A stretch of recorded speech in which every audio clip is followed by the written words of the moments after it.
Mismong ang PNP Aviation Security Group o PNP ABSI Group ang nagsabi na wala naman daw nilabag na patakaran ng Chinese national nang pumasok ito sa departure area sa NAIA Terminal 3 para ihatid ang kasama nitong pupunta ng Shanghai, China nitong linggo.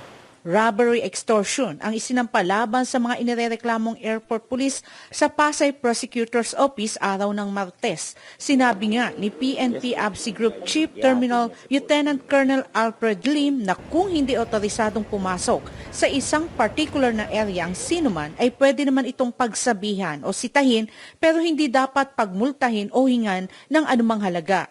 Base kasi sa salaysay ng biktima, ihahatid lang naman sana niya ang kaibigan niyang Chinese national ring nang lapitan siya at sitahin ng 5 airport police noong 4 ng Pebrero alas 6 ng hapon. Hinanapan pa nga raw siya ng passport pero dahil hindi naman siya ang pasahero ay ipinakita niya na lang ang kopya ng kanyang passport mula sa kanyang cellphone.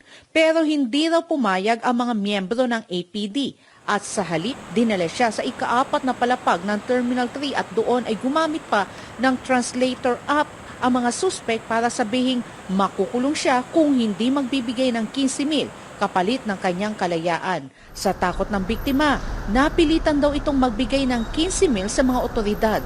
Pero pagkatapos nito'y agad din siyang nagsumbong sa pulisya. So, tinawagan niya yung kaibigan niya, yung same person na sumama sa kanya rito. Ninarate niya yung nangyari. At yun nga po, sinamaan namin siya para ma-view yung CCTV.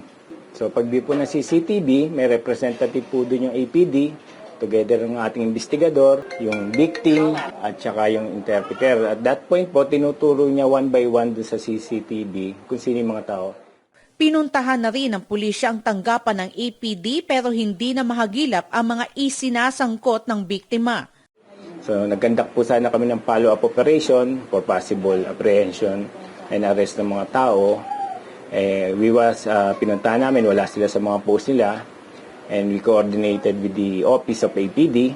At ang sabi nila is, wala na yung mga tao. Nowhere to be found na po sila sa loob ng terminal. Nagsagawa na rin daw ang MIAE ngayon ng sarili nilang investigasyon kaugnay sa insidente.